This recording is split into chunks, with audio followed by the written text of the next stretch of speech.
मुझे बैंक के लिए प्रिपेयर करना था। एक्चुअली मुझे बैंकिंग एग्जाम के लिए प्रिपेयर नहीं करना था, मुझे कुछ और करना था। बट मुझे कोई भी आइडिया नहीं था कि बैंक के लिए अगर प्रिपरेशन आप करते हो तो क्या सब्जेक्ट्स होते हैं।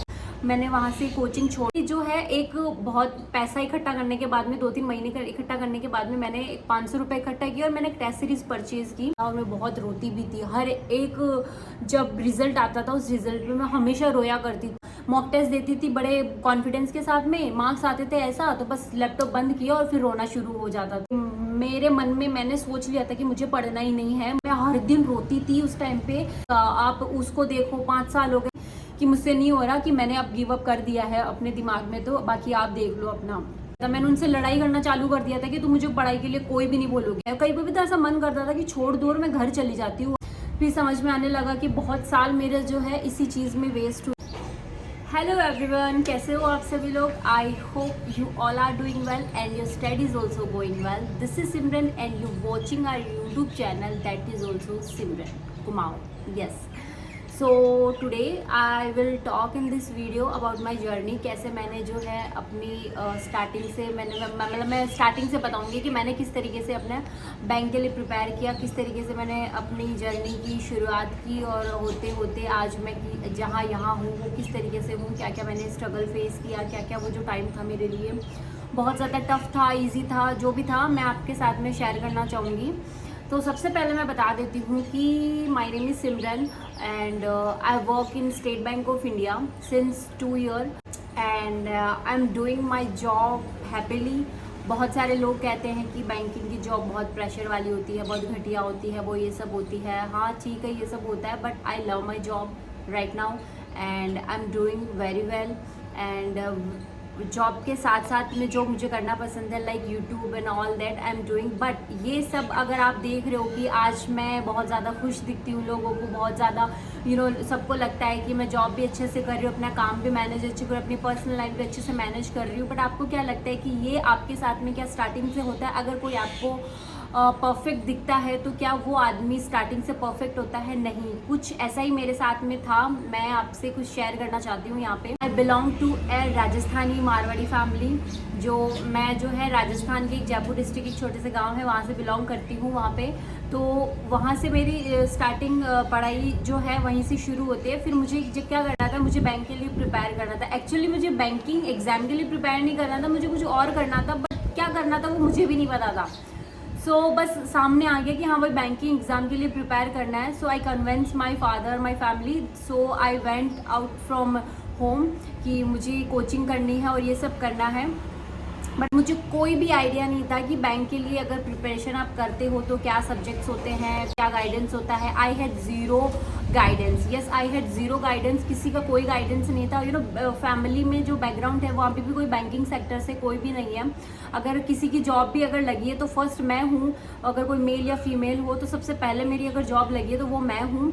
और वहाँ एकदम ज़ीरो गाइडेंस हो आप, और आपका फैमिली बैकग्राउंड एकदम वैसा है कि आपको समझ नहीं आ रहा कि आप क्या करो। बट आई ट्राइड कि मुझे बैंकिंग के लिए प्रिपेयर करना है and I joined A local, जहाँ पे कोचिंग क्लासेस होती थी वो मैंने ज्वाइन किया। बट मुझे लगा कि नहीं, मुझे जो करना है वो कोचिंग शायद प्रोवाइड नहीं कर रही है, मुझे सफिशेंट नहीं लगता था वहाँ जाना और आना, और वहाँ पढ़ाई मेरे अकॉर्डिंग जो है अच्छी मुझे सूट नहीं होती थी। I left that.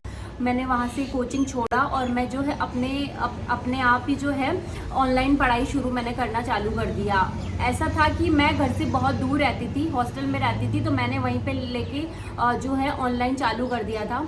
और घर से आप दूर रहते हो और आपको पता है कि आपकी फैमिली ने आपको पढ़ने के लिए भेजा है, तो आपके ऊपर एक प्रेशर होता है कि आप अगर एक घर से दूर होके घर वालों की एक्सपेक्टेशंस के लिए आप आते हो कि आपको पढ़ना है और आपको जॉब लगना है, तो शायद ये बहुत ज़्यादा प्रेशर होता है। और जब आप एक लड़की हो तो उसके ऊपर ज़्यादा प्रेशर होता है कि आपके पास में टाइम लिमिट जो होता है वो बहुत कम होता है। आपको यूँ दिया जाता है कि एक स्पेसिफिक टाइम दे दिया कि 1 साल और 2 साल ले लो, अगर हुआ तो ठीक, नहीं हुआ तो आपको घर वापस आ जाना है। तो मेरा यही था कि नहीं, अगर 1 या 2 साल में नहीं हुआ तो वापस घर आ जाना है। तो आई ट्राइड माई बेस्ट कि मुझे करना था, मैं स्टडी करती थी, मैं ऑनलाइन भी पढ़ती थी, बट क्या सिलेबस था मुझे कुछ नहीं समझ में आया स्टार्टिंग से। अगर आज भी मैं किसी को गाइड करती हूँ, मैं ये बोलती हूँ कि सबसे पहले जो है आप अपना देखो कि आपका सिलेबस क्या है, आप कर सकते हो कि नहीं कर सकते हो। आपको सिलेबस देखना होता है, कोई भी एग्जाम के लिए प्रिपेयर कर रहे हो तो सबसे पहले सिलेबस देखो, आप उसके लिए नोट्स बनाओ, बेस्ट टीचर है उनके लिए जो है आप इंक्वायरी करो, ये सब करो। मुझे ये सब बिल्कुल भी नॉलेज नहीं था और मैं बस उठा के हाथ पाँव मार रही थी कि हाँ भाई ये हाथ आ गया और ये पढ़ लिया, ये हाथ आ गया और ये पढ़ लिया। इस वजह से क्या हो गया कि मेरे स्टार्टिंग के कुछ टाइम जो है, कुछ महीने जो है मेरे बहुत ज़्यादा वेस्ट गए थे। मुझे समझ ही नहीं आता था, जो मुझे पढ़ना होता था वो मैं पढ़ती नहीं थी, जो मुझे नहीं पढ़ना होता था वो मैं सबसे पहले पढ़ा करती थी। सो मुझे तो ये भी नहीं पता होता था कि मॉक टेस्ट अगर आप देते हो तो मॉक टेस्ट किस तरीके से देते हो, एंड मॉक टेस्ट में जो है कौन सा मॉक टेस्ट जो होता है वो आपके लिए बेस्ट होता है। जो मेरे मन में होता था ऑफलाइन ऑनलाइन जो भी होता है, कोचिंग भी जो है एक ऑफलाइन प्रोवाइड करती है आपको एक पेपर शीट टाइप का, मैं वो भी दिया करती थी। मुझे समझ नहीं आता था कि ये बैंक का है कि ये एसएससी का है। मतलब जिस कोचिंग में मैंने ज्वाइन किया था वहाँ संडे टू संडे क्या होता था कि एक एसएससी का और एक बैंक के लिए जो है मॉक टेस्ट लगता था और पेपर शीट होती थी वहाँ पे, तो वो लोग प्रोवाइड करते थे। मुझे समझ ही नहीं आता था, मुझे तो मैं जाके एसएससी के टेस्ट में बैठ जाया करती थी और वहाँ के जाके पेपर दिया करती थी, वहाँ पे जाके टेस्ट दिया करती थी मॉक टेस्ट। मुझे लगता था यही बैंकिंग का जो है पेपर है और ऐसा ही कुछ आना होता है। तो बट मैं जब ऑनलाइन क्लासेस ले लिया करती थी तो उस टाइम पे वो सब टॉपिक नहीं होती थी। रीजनिंग में भी बहुत से अलग अलग से टॉपिक्स होते हैं, मैथ्स में भी कुछ होते हैं ऐसा करके, तो मुझे समझ ही नहीं आ रहा था कि बैंकिंग के लिए सिलेबस कौन सा है, क्या है और ये सब करके। बट धीरे धीरे बहुत टाइम वेस्ट करने के बाद में जो है समझ में आया कि नहीं ये सारे कुछ टॉपिक्स है। फिर वहाँ पे जो अपन बाहर रहते हैं हम कोचिंग करते हैं, फिर मैंने एक लाइब्रेरी भी ज्वाइन किया था। लाइब्रेरी में भी मेरे जो है काफ़ी सारे फ्रेंड्स बने जो बैंकिंग के लिए प्रिपेयर करते थे, उनसे बात किया, उन्होंने मुझे समझाया। करंट अफेयर के लिए भी मुझे कोई कुछ पता नहीं था, इवन मुझे तो ये भी नहीं पता था, शायद मैं 6 से 7 महीने प्रिपेयर करने के बाद भी मुझे पता चला कि अड्डा करके नाम से एक ऐप होता है जो बैंकिंग के लिए कंटेंट प्रोवाइड करता है। टेक्स्ट बुक नाम की भी कोई चीज़ होती है ऐसा करके कि आपको मॉक टेस्ट खरीदने होते हैं 6-7 महीने बाद में। तो ऐसा पता चला, धीरे धीरे पता चला। फिर ऐसा होता है कि जब आप बाहर रहते हो तो आपके पास में एक मिडिल क्लास फैमिली से बिलोंग करते हो तो आपके पास में बहुत सी चीज़ें होती है कि उनका सोर्स जो होता है वो कम होता है आपके पास में। चाहे आप फाइनेंशियली देख लो, चाहे आपके पास में मोटिवेशन की कमी हो, चाहे आपके पास में जो है गाइडेंस की कमी हो, हर चीज़ की कमी रहा करती थी मेरे पास में। फाइनेंशियली भी आई वॉज नॉट स्ट्रॉन्ग कि उतना मैं बाकी सब अगर जितना खर्चा करते कि ये टेक्स्ट बुक ले लेते हैं, वो टेक्स्ट बुक ले लेते हैं, आज यहाँ चले जाते हैं, वहाँ चले जाते हैं, वो सब मेरे पास में बिल्कुल भी अवेलेबल नहीं था। मुझे यूँ था कि अगर मुझे एक भूख भी लग रही होती है कि अगर आप हॉस्टल में जो दे रहे हो वही आप लोगे, एक्स्ट्रा पे करने के लिए भी मेरे पास में नहीं होता था कि अगर आपको ज़्यादा भूख लग रही है तो आप कुछ बाहर से खा लो। तो इस चक्कर में क्या होता था कि बहुत टाइम तक मैंने जो है टेक्स्ट बुक भी परचेज़ नहीं किया था। मैं वेट करती थी कब मेरे पास में पैसा इकट्ठा हो और कब मैं जो है एक टेक्स्ट बुक खरीदूँ। सो फाइनली जो है एक बहुत पैसा इकट्ठा करने के बाद में 2-3 महीने का इकट्ठा करने के बाद में मैंने 500 रुपये इकट्ठा किया और मैंने एक टेस्ट सीरीज़ परचेज़ की। कुछ ऑफलाइन बुक्स मैंने पजल के लिए ली, कुछ ऑफलाइन बुक्स जो है मैंने मैथ्स के लिए ली। तो ऐसा ऐसा करके ऑनलाइन मैं पढ़ा करती थी, क्लासेस लिया करती थी और बीच बीच में कभी मॉक लगा लिया करती थी। जो मुझे नहीं आता था, क्वेश्चंस नहीं आते थे, मेरे फ्रेंड्स होते थे, मैं उनसे डिस्कस किया करती थी, उनसे मतलब पूछा करती थी, वो लोग बता दिया करते थे। ऐसे ऐसे धीरे धीरे टाइम पास होने लगा था। बट एक ऐसा भी था कि प्रिपेयर मैं कर रही थी बट शायद उस एग्ज़ाम लेवल की नहीं कर रही थी जो एक्चुअल में कॉम्पिटिटिव एग्जाम्स में जो है चाहिए होता है। मेरे मार्क्स जो है हार्डली परसेंटाइल में मेरा 30 से 40 परसेंटाइल होता था। मेरा मार्क्स तो मेरे बिल्कुल नहीं आते थे। मैथ्स मुझे आती ही नहीं थी, मैंने स्टार्टिंग से बताया कि वो बहुत ज़्यादा टफ थी। और जब आप सेल्फ कर रहे होते हो और आपको नहीं पता होता है कि मुझे लगता था कि मैथ्स तो पता नहीं क्या ही है कि मुझसे होगा भी नहीं, तो कुछ सिलेक्टेड टॉपिक थे, मुझे लगता था ये कर लो और हो जाएगा, बट ऐसा नहीं होता था। मुझे सिंप्लीफिकेशन DI करना अच्छा लगता था बट मेरी किस्मत इतनी ख़राब थी कि मैंने जिस टाइम पे मैंने एग्ज़ाम दिया था उस पेपर में जो है सिंप्लीफिकेशन नहीं आए थे, क्वाड्रेटिक नहीं आई थी, सारी अर्थमेटिक आई थी। तो मुझे ही होता है सेल्फ करती थी, थोड़ा कॉन्फिडेंस नहीं था, मुझे लगता था मैं नहीं कर पाऊंगी, तो मैं ज़्यादा फोकस नहीं कर पाती थी उन अच्छे अच्छे एरियाज़ पे। फिर समझ में आने लगा कि बहुत साल मेरे जो है इसी चीज़ में वेस्ट हुए। और यूँ था घर वालों को कि नहीं इस साल एग्ज़ाम दिया है, इस साल क्लियर हो जाएगा, इस साल एग्ज़ाम दिया है, इस साल क्लियर हो जाएगा। उनकी जो एक्सपेक्टेशंस होती थी वो मुझ पर बहुत ज़्यादा बर्डन होती थी। मुझे लगता था कि आज मैं बोल रही हूँ कि हाँ मैं एग्ज़ाम देने के लिए जा रही हूँ, वापस आते मुझसे कॉल करके पूछा जाता था कि हाँ कैसा गया। मुझे पता था कि वो एग्ज़ाम बिल्कुल भी अच्छा नहीं गया है और मेरा सिलेक्शन भी नहीं होगा, बट स्टिल आप अपने पेरेंट्स को यूँ कहते हो कि नहीं एग्ज़ाम बहुत अच्छा गया है और हाँ मेरा सिलेक्शन हो जाएगा, और वहाँ उनकी एक्सपेक्टेशंस होती है कि हाँ बस रिजल्ट आने वाला है और इनका जो है सिलेक्शन हो जाएगा, बट पता चलता है कि नहीं, एग्ज़ाम तो हो गया बट रिजल्ट आया तो मेरा नहीं हुआ। तो एक तरीके से वो भी बहुत ज़्यादा बर्डन होता था। मैं इतनी ज़्यादा फ्रस्ट्रेट हो चुकी थी, मुझे समझ नहीं आ रहा था कि ऑनलाइन में प्रिपेयर कर रही हूँ, मॉक्स लगा रही हूँ, बट कहाँ मैं कमी कर रही हूँ। पता था मुझे कि कमी बहुत ज़्यादा है पढ़ाई में, स्टिल कमी बहुत ज़्यादा है, बट कहाँ है, कहाँ किस एरिया पे मैं फोकस करूँ मुझे नहीं समझ में आता था। मैं ऐसे सोच रही होती हूँ कि नहीं मुझे अच्छे से पढ़ना है, बट मैं जब पढ़ने बैठती थी सब मेरे सामने ब्लर होता था, मुझे नहीं पता होता था कि मुझे आज क्या पढ़ना है और ये सब होना है। धीरे धीरे बस ऐसे ही यूँ फ्रेंड से मिलते, मोस्ट ऑफ मीन क्या हो जाता है कि हम जब लाइब्रेरी जाते थे वहाँ पे कुछ जाने का जो सबसे अच्छा मेरा वो होता था कि सब लोग वहाँ पे पढ़ रहे होते थे, लाइब्रेरी में सब लोग पढ़ रहे होते थे, मुझे कुछ नहीं आता था, मुझे कहीं ना कहीं ऐसा लगता था कि सब लोग पढ़ रहे हैं तो शायद मैं भी पढ़ लूँगी तो हो जाएगा। बट बैंकिंग में ऐसा होता है कि आप ज़्यादा ना, पढ़ाई आपके लिए इतनी मैटर नहीं करती है, प्रैक्टिस जो होती है वो मैटर करती है। सिलेबस थोड़ा कम है बट प्रैक्टिस आपको थोड़ा ज़्यादा करनी होती है, बट यू प्रैक्टिस में बहुत कम किया करती थी और जो है पढ़ा में ज़्यादा करती थी। जो मैथ्स में पढ़ने से कुछ नहीं होता है, आप मॉक टेस्ट लगाओगे तो ही जो है चीज़ें होती है। तो ऐसा करते धीरे धीरे होने लगा। और जब आपका एग्ज़ाम देने जाते हो, आपका तैयारी है कि नहीं है, जो भी है, एग्ज़ाम देकर आप आते हो, रिज़ल्ट आता है कि आपका सिलेक्शन नहीं हुआ है, वो जब आप लाइन देखते हो कि thanks for appearing this exam this और you are not selected in this, तो वो बहुत ज़्यादा पेनफुल होता है। वो मुझे पता था मेरी तैयारी नहीं होती है, बट स्टिल मैं देखती थी तो मुझे बहुत ज़्यादा अंदर से दुख होता था और मैं बहुत रोती भी थी। हर एक जब रिज़ल्ट आता था उस रिज़ल्ट में मैं हमेशा रोया करती थी कि नहीं मेरा कब होगा, किस दिन मेरा सिलेक्शन होगा। एक एग्ज़ाम, 2 एग्ज़ाम, 3, 4, 5, 6 पता नहीं कितने एग्ज़ाम्स मैंने दिए और सब में मैं फेल ही होते जाती थी। तो मुझे समझ में आने लगा कि नहीं करना तो है। कई बार तो ऐसा मन करता था कि छोड़ दूर मैं घर चली जाती हूँ। आज यूँ सोचती थी मैं, जब मैं बैठी होती थी लाइब्रेरी में, कि आज शाम को कॉल करूँगी मैं घर पे जाके और बोलूँगी कि नहीं मुझसे नहीं हो रहा, मैं घर चली जाती हूँ। यस, मैं यूँ करती थी, आज मैं बोल दूँगी घर पे जाके। और जैसे मैं हॉस्टल में जाती थी और शाम को मैं घर पे बात करती थी, मेरी हिम्मत नहीं करती थी। क्यों? क्योंकि हम बोलेंगे कि मुझे नहीं करनी पढ़ाई, तो घर वाले कह देंगे कि आप आ जाओ घर पे। और अब जब आप घर पे चले गए तो फिर आपकी पढ़ाई बंद हो जाएगी। लेकिन मुझे तो करनी थी, मुझे तो प्रिपेयर करना था, मुझे तो लगनी थी जॉब। तो ऐसा भी लगता था कि मैं तो इतनी ज़्यादा इंटेलिजेंट भी नहीं हूँ, कभी क्लास में टॉप 10 में भी नहीं आई हूँ मैं तो। और बहुत सारे लोगों से मैं पहले भी पीछे थी और मैं अभी भी पीछे हूँ। ऐसा लगता था मुझे कि मुझसे जो ज़्यादा इंटेलिजेंट थे, जो मेरे स्कूल या कॉलेज में भी जो मुझसे भी ज़्यादा इंटेलिजेंट थे, मेरे सीनियर्स थे, आज उनका भी कुछ नहीं हो पाया तो मेरा तो कैसे ही होगा। ये सबसे ज़्यादा अंडर एस्टिमेट मैं स्टार्टिंग के डेज़ में अपने को किया करती थी।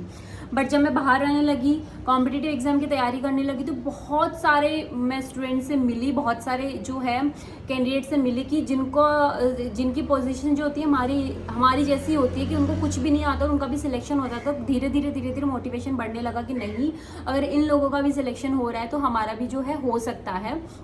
तो मैं ऐसे करके मैं करने लगी कुछ। अगर मैं वहाँ जब लाइब्रेरी में रहती थी, हॉस्टल में रहती थी, तो कुछ सिलेक्टेड कैंडिडेट होते थे जिनका सिलेक्शन हो गया होता, तो मैं कई बार उनसे भी बात किया करती थी, वो भी मुझे अच्छा खासा गाइड करते थे। एंड ये सब करते करते धीरे धीरे होने लगा। फिर मेरे परसेंटाइल भी धीरे धीरे बढ़ने लगे, लेकिन वो उस स्पीड से नहीं बढ़ते थे जो एग्जैक्टली मुझे चाहिए होते हैं। फिर कभी मन करता था, मॉक टेस्ट देती थी बड़े कॉन्फिडेंस के साथ में, मार्क्स आते थे ऐसा, तो बस लैपटॉप बंद किया और फिर रोना शुरू हो जाता था। मतलब एक तरीके से एक डेली रूटीन सा हो गया था कि आप उठो, नहाओ धो, ब्रश करो, ये सब करो, नाश्ता करो, चलो मॉक टेस्ट देने बैठ जाओ अच्छे से कॉन्फिडेंस के साथ में। नहीं आया तो लैपटॉप बंद करो, रो लो अच्छे से, फिर लंच करो, उसके बाद में उठो, फिर एक मॉक टेस्ट दे लो, फिर नहीं आया फिर रो लो। यही बस चलता रहता था, रोना पड़ना यही लगा रहता था सारे दिन भर। और किसी से शेयर भी नहीं कर सकते थे हम लोग कि मेरे साथ में क्या हो रहा है और ये सब हो रहा है। गाइडेंस की तो नेगेटिव में जो था उसकी कमी थी कि किसी से मैं पूछ भी नहीं पाती थी कि मैं क्या करूँ, कि दूर दूर तक मेरे जो कांटेक्ट में था वो बैंकिंग एग्जाम के लिए कोई प्रिपेयर नहीं करता था। सो ऐसा चलने लगा धीरे धीरे। उसके बाद में फिर परसेंटाइल भी बढ़ने लगी, मार्क्स भी बढ़ने लगे। फिर जब आप अच्छी एक डेडिकेशन से आप जो है प्रिपेयर करते हो, प्रिपेयर नहीं अच्छे डेडिकेशन के साथ में आप जो है कुछ भी करते हो ना, तो लोग जो है खुद ब खुद आपके साथ में आ जाते हैं। अगर आप अपने लिए ऑनेस्ट हो, अगर आप अपनी स्टडी के लिए, अपनी फैमिली के लिए, अपने काम के लिए, किसी भी चीज़ के लिए जो है अगर आप ऑनेस्ट हो ना, तो जो आपको नहीं भी जानता है ना, वो भी आपकी कभी ना कभी हेल्प कर देगा। यस, ये मेरे साथ में हुआ कि मुझे कुछ नहीं आता था, but I really honest with my self कि मुझे नहीं आता, बट फिर भी मैं कर लूँगी। कई बार होता था कि कोई मुझे छोटा सा क्वेश्चन देता था, वो मुझे नहीं आता था, लिटरली मुझे नहीं आता था, बट मैं इसको ट्राई करती थी, मैं हाथ पाँव मारती थी। तो लोग आपकी ऑनेस्टी देखते हैं कि आपको नहीं आता है, बट यू स्टिल ट्राई कि आपको मुझे करना है, मुझे करना है, ऐसा करके। तो लोग मेरी मैं ऑनेस्ट होती थी, तो जो जिनको भी मैं नहीं जानती थी, वो भी मुझे मेरी अच्छी खासी हेल्प किया करते थे। ऐसा कुछ होता था मेरे साथ में।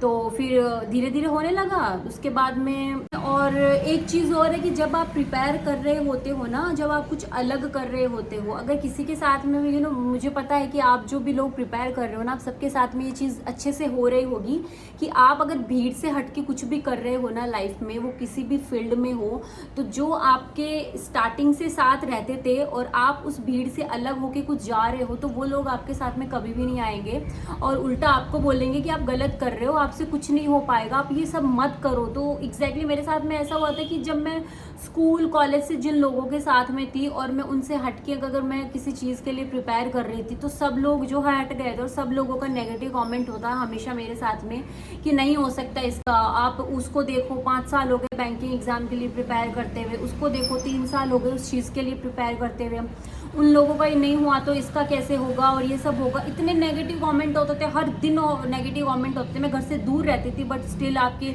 जो है रिलेटिव्स हो गए, आपके कुछ फ्रेंड्स होते, वो हर बार जो है नेगेटिव कमेंट ही किया करते थे कि कभी नहीं होगा। तो कहीं ना कहीं वो भी इफेक्ट करता था कि नहीं, अगर हम जिनके साथ से बचपन से रहते आ रहे हैं, जिनको देखते आ रहे हैं, जिस एनवायरनमेंट में रहते आ रहे हैं, वो लोग ही जो है हमारे लिए इस तरीके से बोल रहे हैं। लेकिन मैं थैंक करना चाहूँगी कि गॉड का, कि उन्होंने मेरे जो पेरेंट्स ने मुझे बहुत ज़्यादा इस टाइम पे सपोर्ट किया कि जैसे नेगेटिव कमेंट होते वो हमेशा यही कहते थे कि तेरा काम है अपना प्रिपेयर करना, ये नेगेटिव कमेंट का रिप्लाई जो है तो जिस दिन लग जाएगी अपने आप ही मिल जाएगा उनको। हमेशा मुझे एक ही चीज़ समझाया करते थे मेरे फादर को कई बार जो है रोते रोते यूँ कहती थी कि देखो उन्होंने भी मेरे लिए ये बोला है, उन्होंने भी मेरे लिए ये बोला, मैं कैसे करूँगी। तो मेरे फादर मुझे चुप कराते, बस एक ही बात कहते थे कि अगर तुझे जवाब देना है तो मुँह से नहीं, अपने काम से दो, क्योंकि मुँह से आप बोलोगे तो आपका जो है आपका गलत इम्पैक्ट पड़ेगा। अपने काम से दोगे ना तो वो कभी लाइफ में कभी दोबारा नहीं बोल पाएंगे किसी और लोगों के लिए भी। मैं इस घर में सबसे बड़ी हूँ, तो मेरे छोटे भाई बहन है कि अगर उनका जवाब मुंह से देगी तो वो भी जो है छोटे भाई बहन क्या सीखेंगे, वो भी मुंह से बोलना सीखेंगे। तू अपने काम से दे कि वो भी जो है अपने हार्डवर्क अपने काम से जो है उनको जवाब दे सके। और साइलेंटली जवाब देना तो लोगों को बहुत ज़्यादा चुभता है। यस, तो ये जो चीज़ें होती थी मेरे फादर ने मुझे बहुत ज़्यादा सिखाई कि उस टाइम पे बहुत ज़्यादा यूँ होता था कि सब लोग गलत बोलते हैं, कोई मेरे साथ में नहीं है, बस सिंगल पेरेंट मेरे जो है मम्मी पापा मेरे साथ में है, बाकी कोई भी साथ नहीं है। तो एक चीज़ वो ना उस टाइम पे बुरी लगती थी, बट आज मैं मानती हूँ कि वो चीज़ बहुत ज़्यादा अच्छी थी कि आप भीड़ से अलग थे तो शायद अपने आप पे फोकस कर पाए हो। आप भीड़ से अलग थे तो शायद आप कुछ ज़्यादा अपने आप पे ध्यान दे पा रहे हो, तो आप कुछ अपने लिए अच्छा भी कर रहे हो। तो ये चीज़ होती थी। फिर उसके बाद में प्रिपेयर करते बाद में आने लगा लॉकडाउन।